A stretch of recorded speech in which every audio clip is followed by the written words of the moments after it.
Assalamualaikum warahmatullahi wabarakatuh. Selamat pagi anak-anak.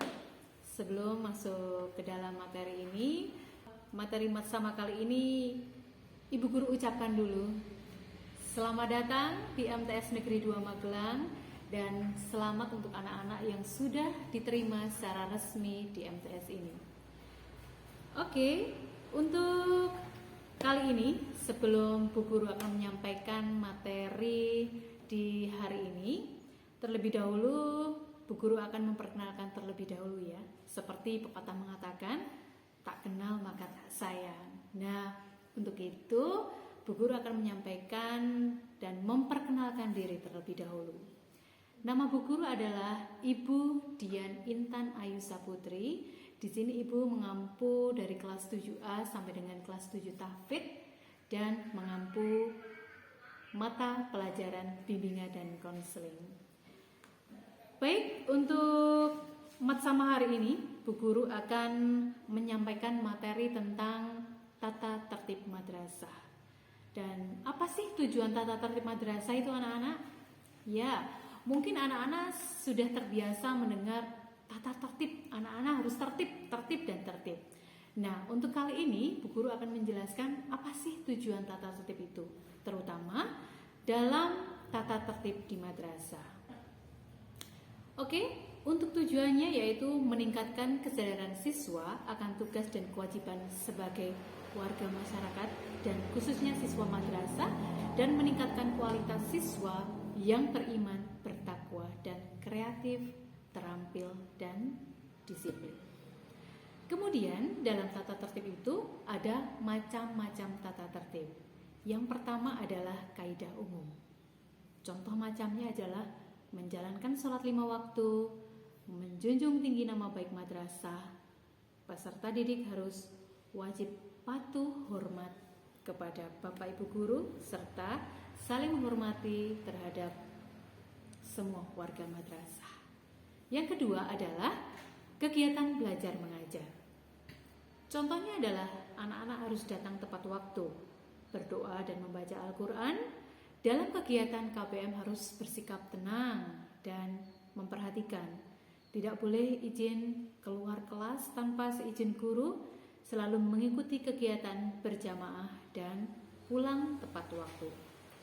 Kemudian yang keempat adalah berpakaian seragam sekolah. Nah, untuk berpakaian seragam sekolah ini, anak-anak nanti saat pembelajaran setelah selesai pandemi ya, otomatis ya. Jadi anak-anak berpakaian harus tertib, rapi dan sopan. Kemudian seragamnya disesuaikan dengan ketentuan sekolah. Kemudian yang keempat, tadi yang ketiga dan sekarang yang keempat adalah untuk peserta didik. Saat anak-anak tidak masuk ke dalam sekolah, anak-anak wajib untuk mengirimkan surat izin atau surat keterangan yang harus disampaikan kepada pihak sekolah. Kemudian, jika menghadapi kesulitan dalam proses KBM, anak-anak bisa datang ke wali kelas maupun kepada guru BK. Selanjutnya, yang kelima adalah organisasi kegiatan. Dalam organisasi kegiatan ini, anak-anak wajib untuk mengikuti kegiatan ekstrakurikuler. Yang keenam adalah pelanggaran khusus. Jika anak-anak terlibat dalam pelanggaran khusus di dalam sekolah, contohnya tindakan asusila atau berpacaran, tindakan kriminal, membawa senjata tajam, merokok, bertato, berjudi, berkelahi di dalam maupun di dalam lingkungan sekolah, jelas itu nanti akan ada sanksi yang akan anak-anak terima. Jadi itu adalah contoh beberapa sebagian kecil tata tertib yang harus anak-anak pahami di dalam MTS Negeri 2 ini. Itu adalah tata tertib saat kalian mungkin nanti saat pandemi selesai. Tetapi ini ada beberapa tata tertib juga yang harus anak-anak perhatikan dan laksanakan saat pandemi. Contohnya, satu yaitu dalam kegiatan pembelajaran, anak-anak tentu saja harus betul-betul siap menyiapkan buku yang harus disiapkan, kemudian HP pun juga harus siap, sinyal pun juga harus anak-anak sudah harus perhatikan. Yang pertama, adalah anak-anak wajib untuk memasuki link atau masuk ke dalam link absen kelas yang setiap hari anak harus masuk ke dalam link yang setiap wali kelas harus sudah share di dalam grup kelas. Jadi anak-anak wajib memasukkan atau masuk ke link ke grup kelas, yaitu link absen yang anak-anak harus setiap saat atau setiap pagi harus absen. Gunanya apa? Nanti wali kelas akan untuk mengabsen atau untuk mencari kehadiran siswa, melihat kehadiran siswa dan meningkatkan kedisiplinan serta memantau kondisi anak-anak semua.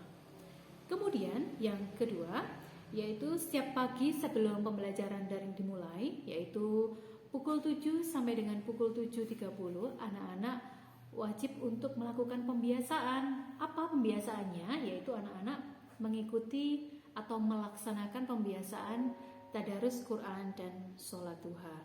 Dan insya Allah harus wajib dilaksanakan ya. Kemudian yang ketiga, dalam mengikuti pembelajaran di dalam grup kelas, jelas anak-anak harus memantau grup kelas tersebut setiap waktu. Dan setiap saat harus anak-anak memperhatikan grup kelas kalian. Tapi ingat, dalam komunikasi di dalam grup tersebut, anak-anak harus betul-betul melakukan komunikasi tersebut dengan sopan dan menggunakan bahasa yang sopan. Jadi jangan seenaknya sendiri dalam menyampaikan pertanyaan ataupun berkomunikasi dalam grup kelas, seperti kalian berkomunikasi dengan teman-teman yang lain. Kemudian, jika nanti Bapak Ibu Guru meminta kalian untuk mengerjakan tugas, silakan kerjakan tugas tersebut sesuai dengan tugas yang disampaikan oleh guru tersebut. Karena dari tugas tersebut akan menjadi suatu nilai pembelajaran dari Bapak Ibu Guru mapel. Entah itu nanti menggunakan link ataupun anak-anak diminta datang ke sekolah untuk mengumpulkan tugas secara bergiliran sesuai dengan jadwal, tentu saja dengan protokol kesehatan. Dan ini yang paling penting anak-anak, karena apa? Saat ini adalah masa pandemi, anak-anak semua harus menggunakan HP. Semua anak insya Allah semua membawa HP masing-masing.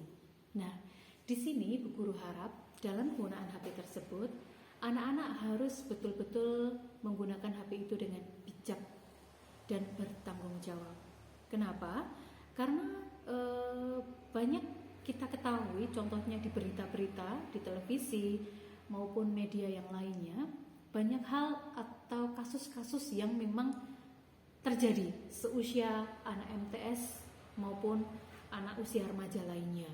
Contohnya saja anak-anak dalam menggunakan media sosial Facebook ataupun WhatsApp, TikTok ataupun media yang lainnya. Hati-hati dalam penggunaannya. Karena apa? Di situ banyak sekali kasus-kasus asusila, penipuan, kemudian bullying. Nah, semoga itu tidak terjadi pada kita. Jadi anak-anak betul-betul harus penggunaan media itu dengan bijak dan bertanggung jawab. Untuk itu anak-anak harus pandai-pandai menggunakan HP dan berkoordinasi dan berkomunikasi dengan orang tua, dengan bapak, ibu, serta bapak ibu guru di sekolah. Jika anak-anak menemukan sesuatu hal yang ganjil atau ada komunikasi yang tidak benar, anak-anak silakan untuk berkomunikasi dengan bapak ibu di rumah ataupun dengan bapak ibu guru. Insya Allah di sini kami akan membantu anak-anak dalam menyelesaikan masalah kalian, membantu menyelesaikan problem kalian. Kemudian anak-anak, akhir-akhir ini ditemukan juga grup kelas, bukan grup kelas, tapi grup-grup yang masuk ke dalam HP kalian. Yang grup-grup di situ intinya tidak bertanggung jawab dalam komunikasi. Di situ banyak hal yang notabene intinya tidak baik, mengajarkan hal-hal yang tidak baik.